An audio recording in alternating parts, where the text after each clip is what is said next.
everyone. This is Latoya Leary from Amana Bible Institute, and I am here for a webinar, one of our Presence Matters webinars called Maintaining Presence in Prophetic Encounters. So come on in. Please do help us out by sharing this webinar. And please do come prepared with your questions and your comments. We want you to help us teach this.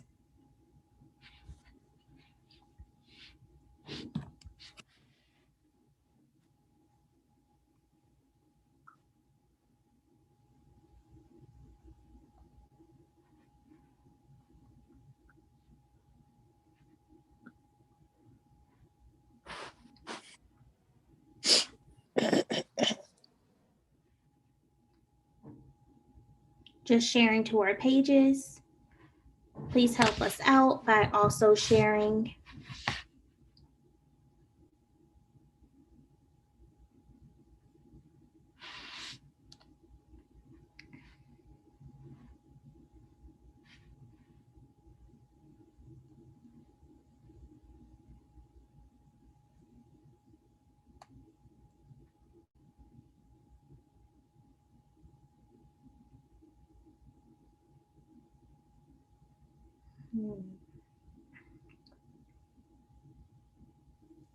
While Latoya is sharing, we want to continue to invite you guys to come on in and tell a friend, tell a neighbor. We're talking about prophetic culture. We're talking about presence within prophetic encounters, maintaining presence within prophetic encounters. I know many of us are probably even wondering, what in the world does it mean to maintain presence?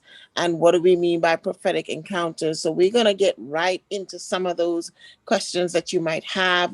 But tell your friend, tell a neighbor, just tell someone who you know is a person who wants to learn and understand more about her or himself as a prophetic person, because we're all prophetic people. We here at Amana, we pride ourselves in the type of lectures and subject matters that we bring to the table. We're not just academic, we're practical. We're very practical. So while we can engage you in theological discussions, in conversations around the biblical text and other texts as well, we certainly also want to be practical and talk a lot about our own lived experiences and a lot of what we experience as individuals, whether we believe it or not. Is what we hear so many people talk about is prophetic. We're all prophetic people, and we all have different experiences as people who are by nature prophetic. So we'll talk a little bit more about what it means to live into, lean into, as Toya normally says, and to what it means to be present and while you're having these encounters. I'm so excited about this conversation because this is one of my favorite topics. And Toya, you can stop me from talking at any time. I just want to make sure that people are welcome, welcome, welcome. Click like, click share, join the conversation. You ready to go?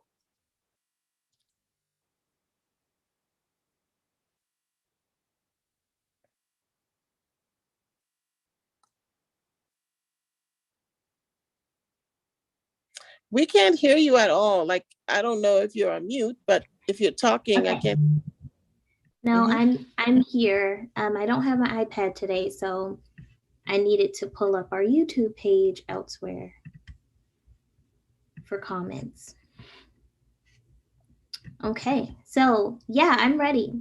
So, I know that this topic probably seems really abnormal for anyone to have, as Professor Onika already mentioned, but I think it's a really central, a very important conversation to have. And so, first, let's, as we break down what it means to be present in prophetic encounters, let's talk about, what it means to have prophetic encounters, what it looks like to have prophetic encounters.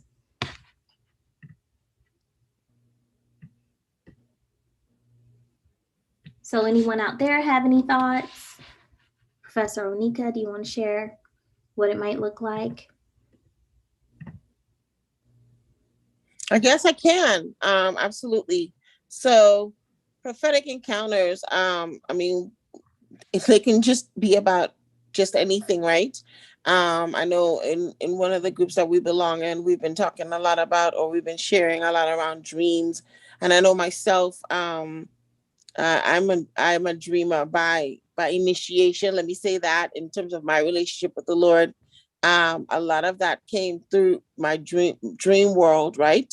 And I understand why God used that to talk to me, or to engage me in my early years, because my overactive, or very highly sensitive you, brain. I have a lot of stuff going on all at once, so I'm sure God had to go beyond some of all the noise that was happening in my head, and use the dream world. But apart from that, people talk about chances, people talk about visions. Familiar with that, but there's some other stuff out there, um that we can call, or we can turn, label as prophetic encounters. And it could be about anything. um you want to share some of yours? Sure. So, prophetic encounters, as you mentioned, could literally be anything. I mean, you can get something. I mean, you can have a knowing while randomly looking at, I don't know, sitting on the sand looking at beach water. I mean, so there are knowings. There, you can have visions. You've already mentioned trances. I mean, there are different types of visions that you can have, including like the open vision. Um, you could be a feeler, so you can be very empathic in some ways. You could receive prophetic words through your feeling sense, through your nose, through certain taste. So every single one of our senses, including our minds, the knowing aspect, could be utilized as some form of divine communication. And people, as well, those outside of us. And I think this is often not talked about enough. But when you're receiving a prophetic word, there's a way, or there's a need for us to maintain presence in that too. And that's probably another discussion, maybe even. But I think it would probably be great at some point um, to parse out what it might look like to uh, do your due diligence when it comes to being able to be in the moment when you're receiving a prophetic word, and also, do the work that you're purpose or meant to do, to see that word come to pass. So, yeah. So, um, did you want to talk a little bit about like our own personal encounters? So yeah, certainly we can talk about our own personal encounters. But if I could just plug a couple. I want to maybe explore this whole idea of just anything can be an encounter a little bit more, if that's okay with you.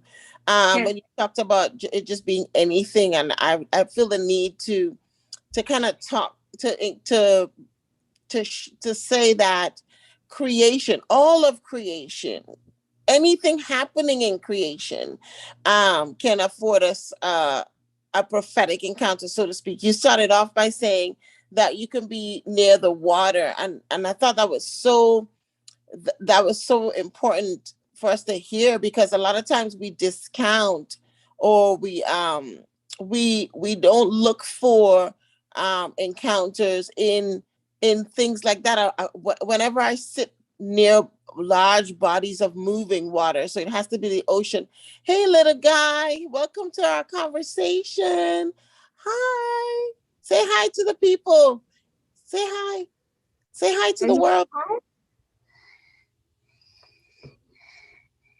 Hi, welcome to the world of the internet. Anyways, so whenever I sit in front of a body of water myself, I have experienced numerous prophetic encounters. And don't let me lay in the ocean. Just allow myself to just float on the bed, on the just allow the waves to carry me. It's like I can, it's a place, it's a place that I can just be, I can just be pulled into and have a prophetic encounter. So water for me, when I say creation, I'm talking about the trees, my own. So these are some of my own experiences, right? And of course, I already mentioned dreams, visions, like we were talking about earlier, the senses, all of the senses, right? So for me, I'm highly sensitive, especially from a smell perspective, and things like that. So there are all these things. So my eyes, ears, I hear words, you name it, and I think for the most part, I've experienced, if I'm paying attention, I've experienced many different ways to, in terms of encountering what we would call the prophetic. Yeah, definitely. And I think people often like undercut the whole creation aspect of things. Everything that lives, every part of creation has voice, and it's important that we offer ourselves, or that we open ourselves up to hearing that voice. I think in so many ways, a lot of us are able to at least acknowledge, the groans of the earth in this time, and it's really important that we're sensitive to that. I mean, this is the very earth that is, in one way or another, responsible for, our continuous preservation here in the world.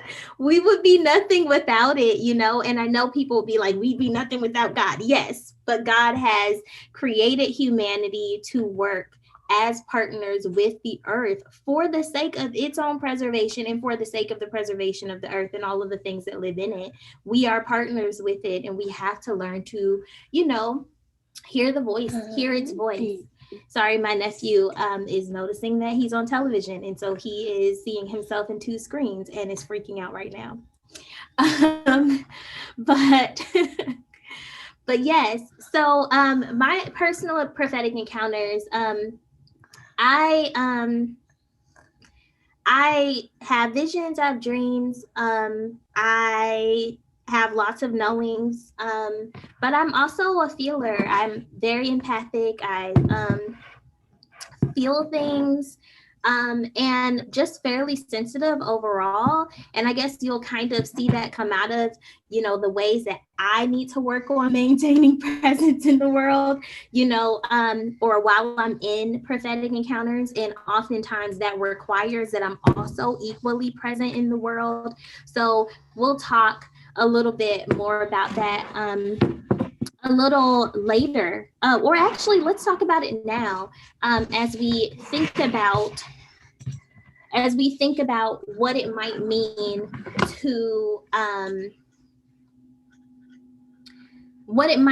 to not be present. So, you have any ideas of what it looks like for you to not be present, Professor Onika?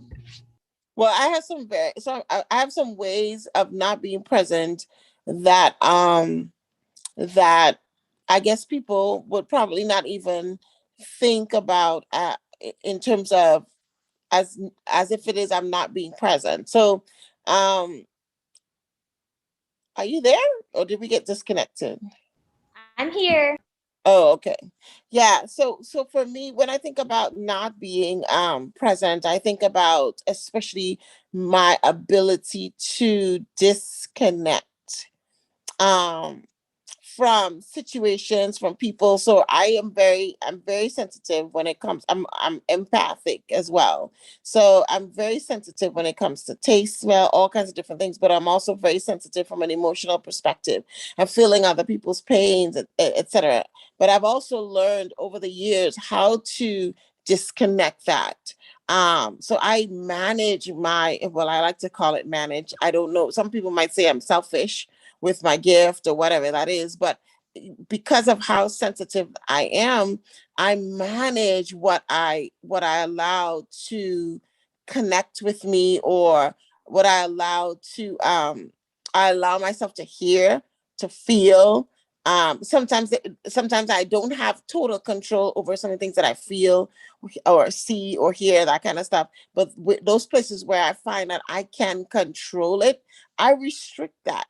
And that's one way where I begin to be disconnected from situations. I can disconnect myself from people. I can disconnect myself from places, from institutions. That's how I do it, because I've learned how to manage my connectedness or engagement with these various aspects of myself, so that there's nothing incoming. Right. And for me, it's been like a coping mechanism, but it's like after I've been so-called stimulated a lot, I tend to shut down. Or if I'm dealing with very, very high stress, I start to, you can ask my friend, we're friends outside of what we do with a man and stuff. We're friends. You can ask her about in our relationship, when has she seen me disconnect like this? And she has. Um, and it's something that I need to work on myself. So when we talk about maintaining presence, it's not because we're experts at it that we're coming to talk about this, but we're coming to talk about it because we too were learning and growing, and we're learning ourselves and how to be, myself in particular, learning how to be in the earth, in the world, with these particular sensibilities or sensitivities that we have been graced with, allowed with, blessed with, however you want to see it. So that's just one main way that all my sensibilities, all of my giftings, whatever they are, that I've learned to disconnect or to not be present. And that's disconnect. By disconnecting, I've learned how to manage that. I can restrict myself from hearing a prophetic word. I can restrict myself from seeing something about someone. And I kind of stumbled onto this ability when I was mad with someone at one time. I was angry, and I'm like, I don't have nothing to give, no words to give to that person. I was being selfish. But then I learned how to use it. It's a terrible, terrible, terrible thing that I've learned. So help me, pray for me. I've learned how to use it or how not to use it. Um, so pray for me with this. I think it's something that does, being honest, I need prayer with it. You? So I do want to mention this comment really quick. Tanya Monique, my mom, she says, I'm trying to learn how to deal with and disconnect with the feeling of others. As I get older, I'm becoming more sensitive. Yeah, Mm, it's certainly hard to disconnect from people, especially when they are like close to you, like you have a personal relationship with them. mhm, It's very easy to like sense them, and in one way or another to find yourself unable to differentiate between those feelings and those thoughts and those dispositions that belong to you and those that don't. um, for me, that happens a lot, but also I feel like more so nowadays, what I end up dealing with quite profusely is disorientation, and a lot of it. So I could, be out in public, grocery shopping or at a store somewhere. And then all of a sudden, I think spiritually, I'm just bombarded with stuff. But physically, I feel drained. I feel like I'm not present. I feel like I'm standing on the line between spirit and natural, essentially, and I'm unable to, choose a side. And so I can still do things. I'm still present. I can still hear. I can still, grocery shop. I can pay for my stuff. I can be cordial. I can drive. But I'm just in this very weird headspace where, like, I'm like essentially sharing all of these consciousnesses and not really able to give any of them, including the natural consciousness, any bit of uh, true active presence. So this is something that I'm working on. It sounds really, really weird. It is weird. It feels weird, but it is certainly like a reality. I want to say for more than just me. So I think this is another reason why this webinar is so important, because It is so easy for all of us as human beings. We don't even have to have prophetic encounters regularly or be conscious of them at all. You could walk out into the world and just be overwhelmed by the cares of the world and not be present. While you're in relationship, while you're meeting with your friends or your family, while you're taking care of your kids, while you're washing the dishes, you can be sharing consciousnesses with all of the, worries and stresses that you have, and just truly lack presence even in those moments. When you add the prophetic to it, things get a little wonky. And I don't think I've ever heard anyone talk about this, if I'm being completely honest. I don't think I've ever heard anyone discuss what it might look like to lack presence, um, or even to discuss what it looks like to, or what it might look like to work towards actively being present. One of the things that I noticed that some of my friends have to do to be actively present in their natural lives is just remove distractions. They have to remove their phones out of the they have to cut off their phones and remove their phones from being a factor, because they're not good multitaskers. So they know if their phone rings or if they have their phone in their hand, they're not going to be able to hear what you're saying, those kind of things. So I think this is all of these tips that we're going to give in this webinar is all going to just be very uh general, and some very specific to us. But it might not help. All of these tips might not help you, and they might not be relevant to you, because we all live in the world very differently. We are all very, very different people, and we all experience God and the divine and the prophetic very differently too. So I do want to put that plug in there. Um, so any other ways that might suggest or less presence in a prophetic encounter? So I think there are some more practical ones that we haven't mentioned. Like what? Like what are you thinking? Like so we mentioned disorientation, um like physical weakness. So my mom is saying she has this connection with the feeling of others. um so I think sometimes a disorientation for someone who's heavily connected to people, spiritually connected to people, could be physical weakness. You can find Mm-hmm. yourself physically weak and unable to parse out why, and it's not really coming from you, it's just coming from being bombarded by what others are experiencing. I think for many who dream or who have visions, it might look like fading visions or fading dreams, not being able to like recall what you saw. And it's not that you woke up and you forgot. It's that you woke up, you remembered, you didn't write anything down, you didn't record anything, and then you go throughout your day and it's gone. So I think part of this discussion, or part of what it means to be present, also has to include like those elements that should probably be regular, be more routine in all of our lives as prophetic people, like being able to acknowledge what we see or hear or feel or receive as impressions, being able to jot those things down so that we don't lose them. And I think all of that is a part of being in the moment and increasing presence. Um, so I guess forgetting impressions could be a presence issue. Not always, but it could very well be a presence issue.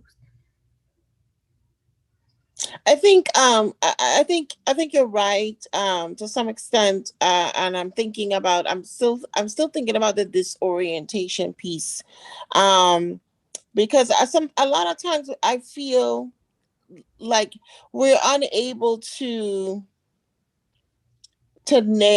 pinpoint what is happening or what it is when we have stuff like that, like sometimes the forgetting of the dreams, or the being unable to recall certain things. Sometimes we have, like you just said, we might be personally responsible, but also um presence could be connected to how we eat, what we eat. Yeah. Presence or lack thereof can be connected to um what's happening in and around us, right? In our lives, the level of stress we might be under, um, Mhm. our ability to connect or to stay or to maintain our presence is impacted by what's going on in our immediate um, circle, right?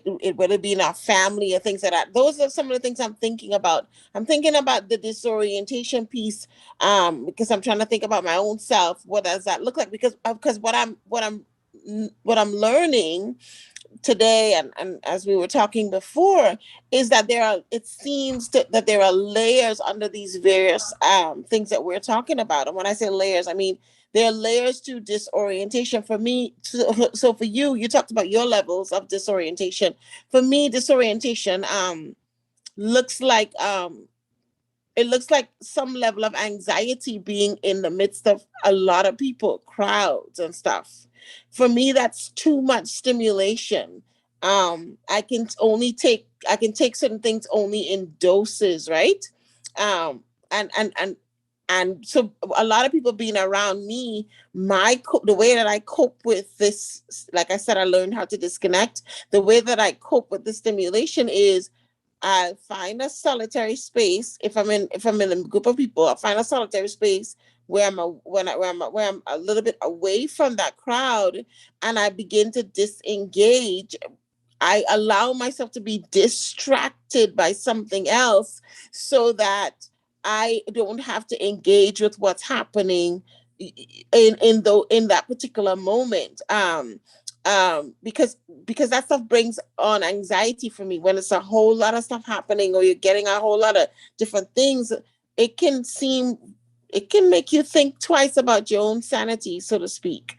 Um, and I hope I'm not going off on a tangent here. I hope this is still in the vein of what you're thinking. But just thinking about that, like for example, I was telling you before, my sensitivity you see the sides of my nose, that's probably what it is. Anyways, my sensitivity to smell, right? I'm very, very sensitive, highly sensitive in the natural and in the spiritual. And some things can throw me off completely, some sense, because when some sense connect or trigger certain memories and things like that for me. And if I'm not careful, I get lost in what I think I'm smelling or the reason why I'm smelling or getting this sense, this particular sense, why it's activated, and I lose sight of or I lose smell of what God is trying to get me to take in, to inhale, so to speak. Um, and so that throws me off. That's a big one that throws me off. Being around a lot of people all at once, and you will know that about me. I can't do crowds. I do not do crowds at all very well. I get very different. Um, and if I have to be in the midst of, it could be even a small group for an extended period of time, that, like your mom talked about, fatigue, that breaks me down tremendously. So yeah, that's where I am.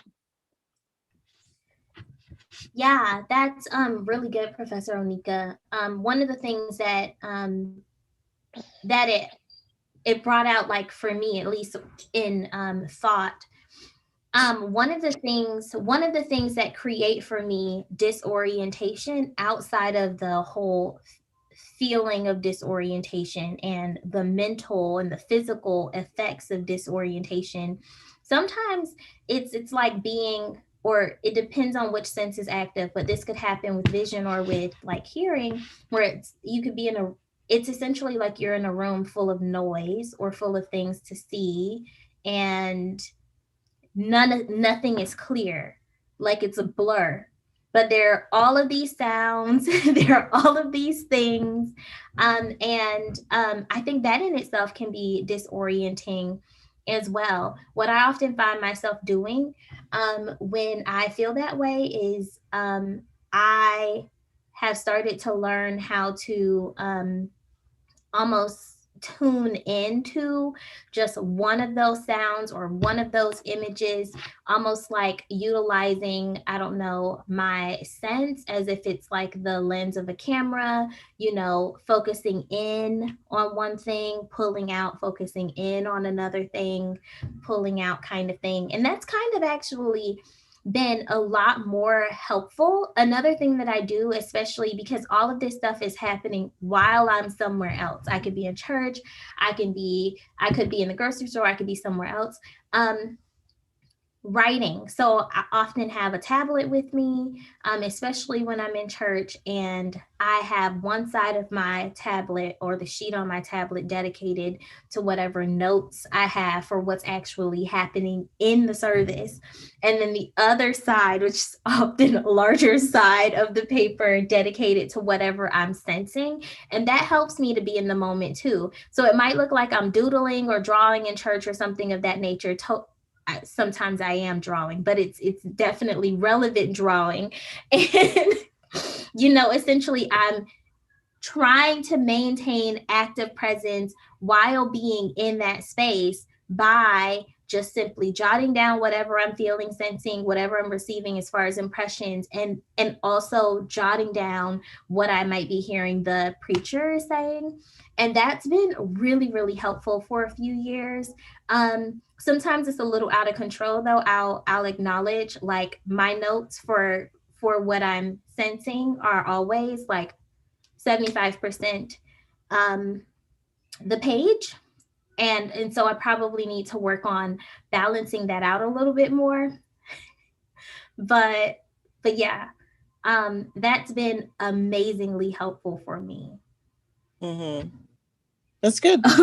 My mom laughed. She said, she asked me about that once. It looks like I draw in church. It really does, but Mm-hmm. technically I am, but I'm not. I'm actually really focused. That's good. That's good. That's very good. Um, are we giving them tips right now on being present? Yeah, let's move into This some tips. I'm only asking because I don't want to jump the gun. I'm thinking so since I started off talking about dreams and all that kind of stuff, I'll just tell you guys um few things for me that helps, because like I also have a lot of, so when I'm high stressed, and I've been high stressed for months now. When I'm high stressed, I cannot remember a thing when it comes to my dreams. I dream every night and I can't remember a thing. Especially because my high stress looks like I jump up out of bed and it's like I hit the ground running. So one of the things that I've had to go back into practicing these past few days here is just to lay there, just to lay in the bed. This is something I do before my feet hit the ground. Just lay in the bed, and I just start talking to God. I just start talking. Whether it be by giving praise. I mean, it's not a prayer, so to speak, but it's just a good morning, Lord. And as I start calming my mind and allowing myself to for my brain to catch up with wherever my spirit was while I was asleep, or for my spirit to reconnect with my brain. That's what I'm doing by just laying there, giving self a moment to regroup, so to speak. So I do that. And even when I do raise up out of the bed and I sit at the edge of the bed, before I get off the bed, I'm doing the same thing, so that as my brain begins to be active in this realm again, it is connecting. All of me is reconnecting with earth, with here and now. I know I probably sound like a crazy person, but that's okay. It's reconnecting with here and now, without disengaging from where I've just been. So that's from the dream factor. And then I think the wonderful thing about the terrible thing that I learned how to do is that I can turn it on and off, right? The disengaging part, I can turn it on and off. So one of the things I've learned to do is start asking myself questions about what I'm hearing, feeling, sensing, whatever that is. What are you feeling? Why, what, Why do you think you're wanting to respond this way? So I start asking myself questions, and as I begin to talk to myself, I ask myself, is there something in this moment that you need to be capturing? What is it? And then as I begin to ask myself questions, self begins to become less tense and becomes more open to, okay, engaging in whatever it is divine might want to share in those particular moments. Um, and those are just some of the things that I do. This whole asking myself questions is a deep process for me, because it's after one question, I have another question. And I'm like, okay, what are you hearing? Like, where are you? Is this for you, Onika, or is this for someone else? Right. What exactly are you feeling? Why do you think you're feeling this way? Have you been dealing with anything in particular that could be triggering this? So I'm doing self work. It's a process, but it's helpful because I don't just shut the gates. I stand there in the moment, and I'm willing to engage or to lean in, as Toya often says. I'm willing to do that, right? But I'm willing to do it uh, from a place of wholeness. And guess what, guys? I don't always get it right. Maybe I don't get it right 99% of the time. But I believe as I continue to try to practice this, that somewhere along the line, I'm going to get it right, and it's going to prove fruitful. Because the other thing that's weighing on the back of my mind as we talk about maintaining presence is, okay, so what? Why do we want to maintain presence, right? And at the heart of that, for me, as a person of faith, a person who believes in God, and believes in the work that we are each called to do in the earth, I'm connecting this need and this importance for us to maintain presence with the people that we are called to. And I've got my honesty, my transparency is that oftentimes, without giving it any thought, I've cheated the people that I am called to from I've cheated them, right? I've cheated them by responding in the ways, and sometimes that I have responded so as to so-called protect myself. And it does not allow for the flourishing of the other. And while I believe in self-preservation and self-care and all that kind of stuff, I believe that there are other ways for me in particular to do all of those things without cheating those to whom I'm called. And I'm talking too much. So you go ahead now, Toya. I don't think you're talking too much. But yeah, I think those are great tips. A few things came to mind while you were talking. Sometimes alarm clocks work against us. So if you can be a person who can train your body to, if you are a person who can train your body to wake up without one, that will probably be ideal. Because I think there's this connection between the clock for us and a schedule to get moving, to act. Yeah. I'm sorry. I just want to drop in there. Maybe a tip there could be, instead of the noise of an alarm clock, what I've done in the past is I've used worship music, worship music as my alarm instead of the blaring sounds of the alarm, and that has helped to reorient me as well. So it's not as jarring.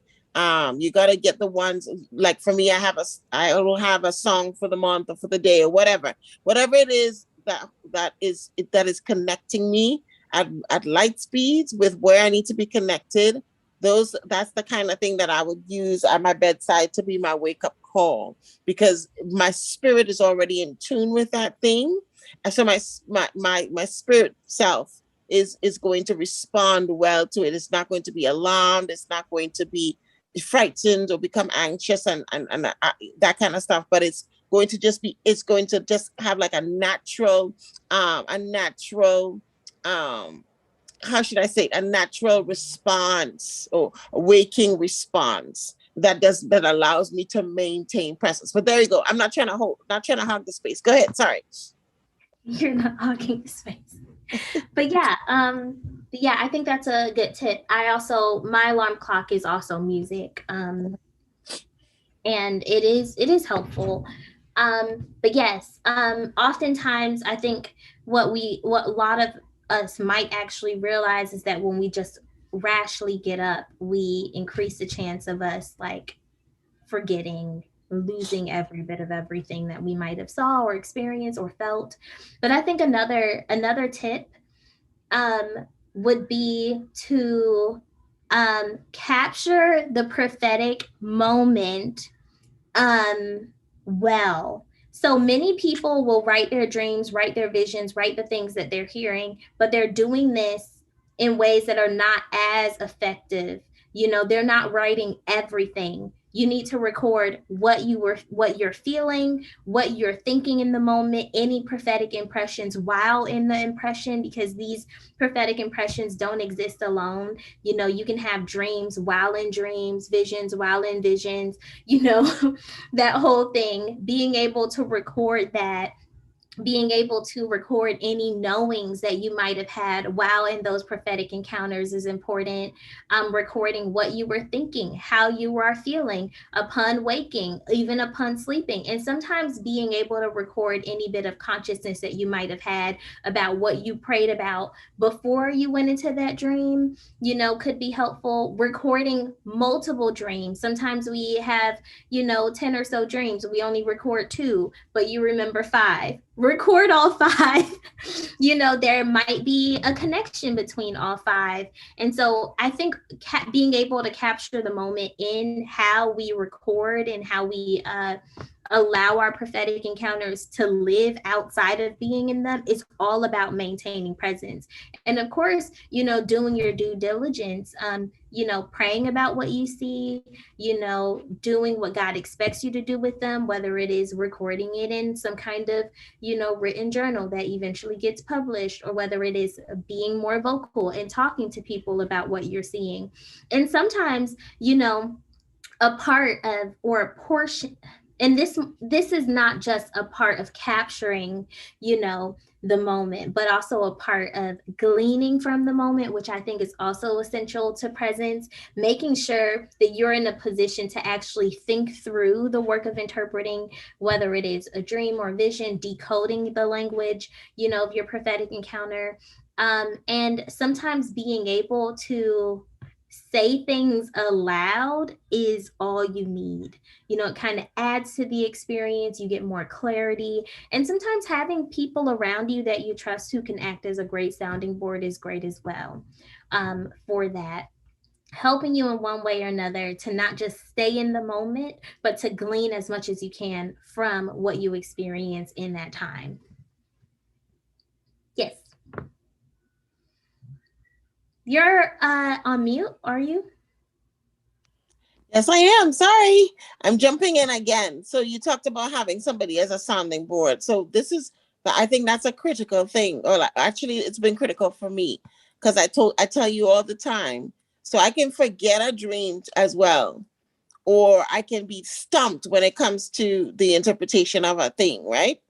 And there are two people that I would tell my stuff to, and that's my mom and that's Toya. And as I'm telling them, it's like something unlocks, and I can get revelation, interpretation. I remember stuff I couldn't remember before. So that's so important, right? um Having someone or someone's with whom, like she just said, you can share that stuff with, to help you. And I think that's a way of maintaining presence. I think that's like, it's like, because anyways, we'll talk. Go ahead. I'll be quiet. I just have one more tip. I don't know. And this is more so for the person who might deal with disorientation while in spaces that they need to be actively existent in. So, one of the things that I realized in, when I'm in church, for example, and this happens almost all the time, I'm in church, I'm sharing consciousness with whatever is going on in the service and some other place. is essentially what happens. And I could become very disoriented in church. I could get really dizzy, I know where I am. I can catch my footing. I'm not like falling or anything, doing something weird. No one knows this is happening except me. Even though internally I'm like, oh my gosh. I feel like I'm like the fly. Well, I feel like I'm like the red marker on a whiteboard, like everyone's watching. This is how it feels. I don't know. But I'm the only one who knows I'm having this encounter or whatnot. But one of the things that's kind of helped me is like grounding myself in the natural space that I am in. And I don't know, if I could think of like an image, it would be like tree trunk, like a tree branch or something, like coming out of your feet, like rooting you to the space that you're in. And somehow that kind of helps me be active in all of the spaces I am meant to be actively conscious in. Like the disorientation goes away. I'm completely present in that church service, but I'm also completely present and able to clearly see whatever I'm supposed to see in that other place. So, yeah, I'm not really sure if I'm describing this well, but the image in itself, I guess if I had to describe it some other way, it would be like letting yourself feel the earth underneath you, like letting yourself feel that you actually exist on some kind of footing. You're letting your feet feel the floor essentially. No, I have on shoes, but you get what I'm saying. Like I don't know. I don't know if I'm explaining this well, Professor Onika, but You're doing fine. okay. So yeah, having that kind of footing is very, very helpful. Does anyone out there on Facebook have any tips? Professor Onika, any others? And there are a few comments. Um, Tanya Monique said, I attract people everywhere who feel the need to share their life story and ask me for a word. It can be very difficult. Mm. She also agreed that she also does what you do to disconnect. Mm. And she said, you're not talking enough. You're on point. Great tips. Mhm. Mhm. Thank you. I don't have any other tips except that um, as we're constantly learning our who we are, because the the me I am becoming is different to the me that I am right now. And same for each and every one of us as we continue to live by God's grace. Um, and as such, keeping in mind, as such, we're called to people, places, spaces, right? Communities, etc. And when we think about why we're here, why we're in the earth, when we think about our purpose for being called to these places, spaces, people, etc., um, doing this work of maintaining presence takes on meaning in that it becomes a thing that we want to aspire to do and to do well so that we can meet um, or fulfill what we have been placed here to fulfill. So keep in mind that the ability to maintain presence is already in you, in us. And it's just that we need to begin to tap into our own reservoir, right? Tap into what God has already put into us so that it can help us learn how to navigate these encounters. It's already in you. And I think that's another thing. We, Toya, myself, we don't have the blueprint on what it means or what it looks like to maintain presence from a general standpoint for each individual person because of how specific and individual our relationships are with the divine.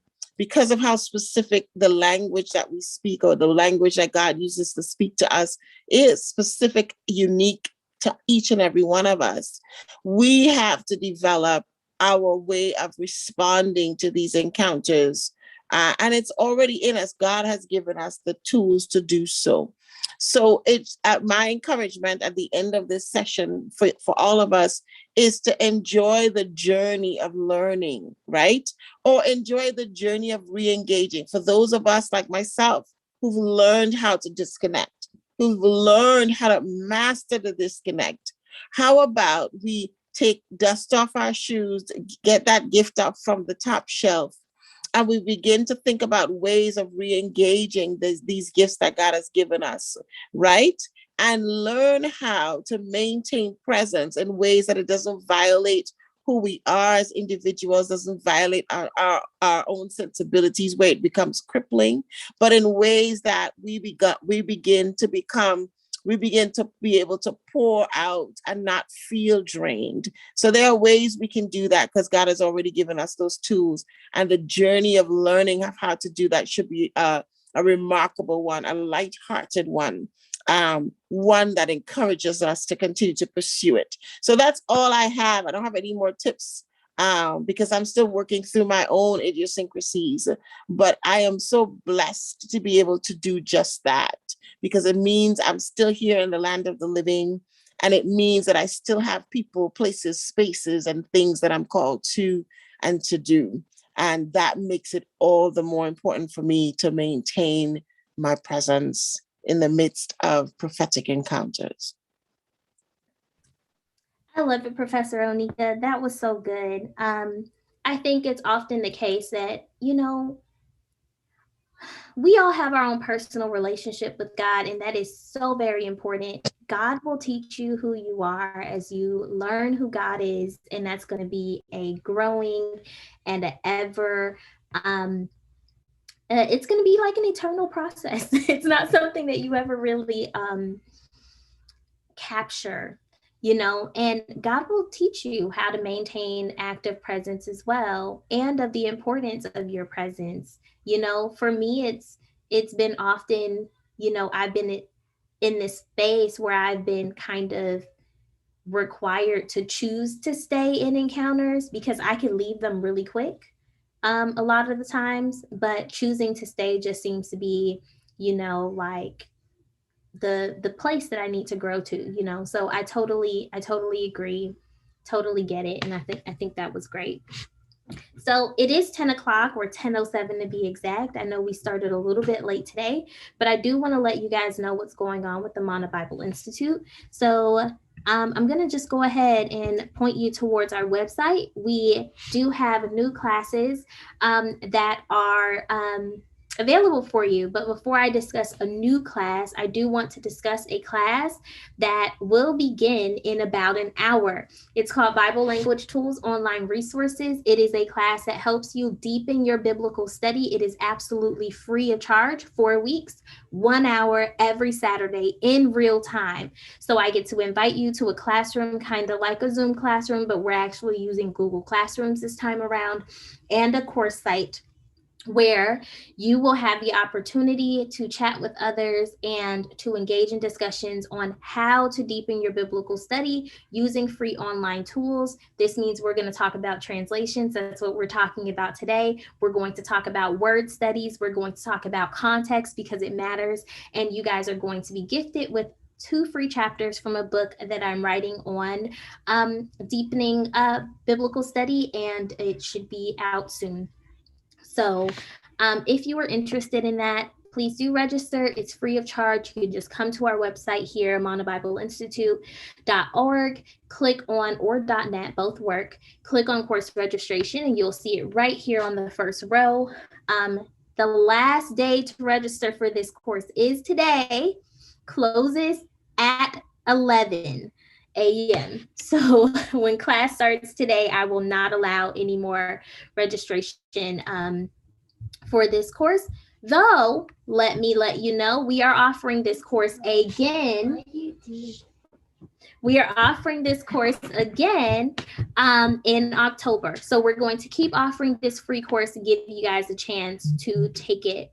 Now, I also want to point out that we have a few other courses that are here and available for you to take. We do have a marketplace ministry course that will begin in September. We have a course called Teaching the Bible, a primer. It's a course that was recommended by one of our students who was just really curious about how you teach others the Bible. So this isn't a course where we're going to talk about biblical literacy. It's not about biblical literacy. We're not going to be teaching you the Bible in this course, right? If you need that, you need to take one of our Bible courses. We have many: Hebrew Introduction to Hebrew Bible, we have Introduction to the New Testament, and we have all of these other Bible courses like Prophets and Prophecy in the Bible. And courses of that nature, gospel parables, even Bible language tools. It doesn't teach you biblical literacy, but definitely does get you gives you the tips that you need to properly study Bible. This Teaching the Bible, a primer, is all about how you think through your pedagogical process.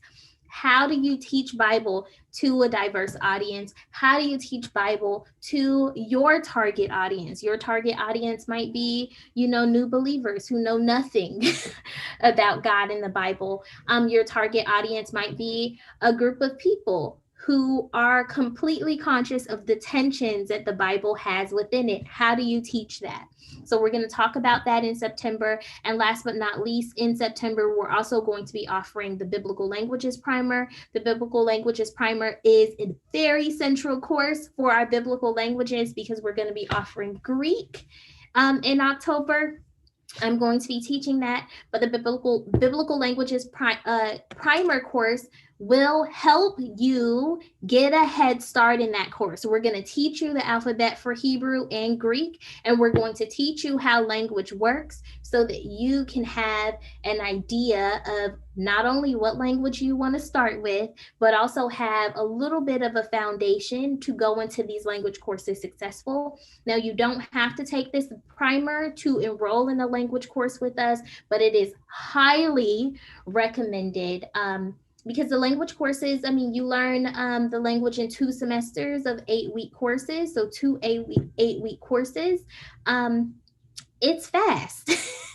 So the primer will allow you to at least have a little bit longer to learn the alphabet before we get into, nouns and all of the things that complicate the language. So do consider taking that. We have a few other courses here that I won't delve into right now, but I do want to just give a little plug that we are very much interested in offering courses that are a lot more practical for you guys as well, courses that aren't just in Bible. So we do have a course on spiritual gifts. We do have a course on prophetic potential. We do have a course on a prayer course here on text and taboos. So this course discussing text on prayer and misrepresentations of those texts, in addition to some things that have just kind of become somewhat taboo when it comes to the area of prayer. And we do also have a second component of this Bible language tools course that's all about misinterpreted biblical text. So we are definitely hearing you guys as you tell us that you want more practical things, and we are delivering. So feel free to take a look at our fall schedule and register.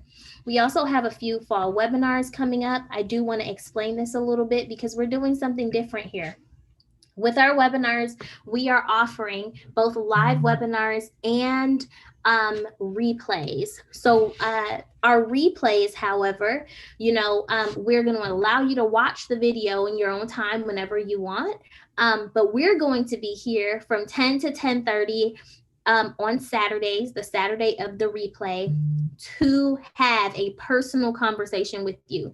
That conversation will not be on Facebook Live, you guys. It will be in our private classroom. So because of that, you are required to RSVP for these webinars, because only the people who RSVP will know where the private discussion is going on. So for example, we're going to have our first replay on September 11th when we talk about translation and why it matters. This is going to be really great. It's a great video that you have access to already on our YouTube page.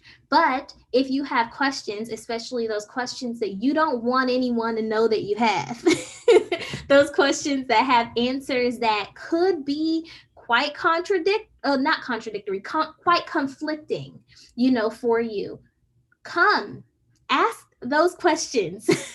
Let us answer them for you, and let us also help you in deal with the tension that the answers bring you. In addition to that, we have live webinars that we're going to also be doing about every other Saturday. And the first one will start September 18th, and it is on the bad girls of the Bible. So it's going to be super duper exciting and probably scandalous, because the bad girls of the Bible are all super scandalous. So do register for that. Those webinars will be streamed on Facebook. So you're going to be seeing us a little bit less here on Facebook and on YouTube. Um, on the live webinars, because we are going to be taking some of our private discussions, or some of our discussions concerning these webinars private. But we're here for you, and we'll be sure to keep you abreast with what's going on here. Any questions, comments, or concerns on Facebook? Professor Onika, anything? No, there's nothing more. At a RSVP. Yay. Yay. It was for bad girls of the Bible, so be ready. That should be really good. That sounds like a good one. Yeah, it is. It's going to be fun. Okay, well, thank you guys so much for coming, and we hope you have a great day. And thank you, Professor Onika, for all of your amazing tips. Thank you for this time. We had fun. Let's do it again. Yes, definitely. Okay, well, have a great day, everyone.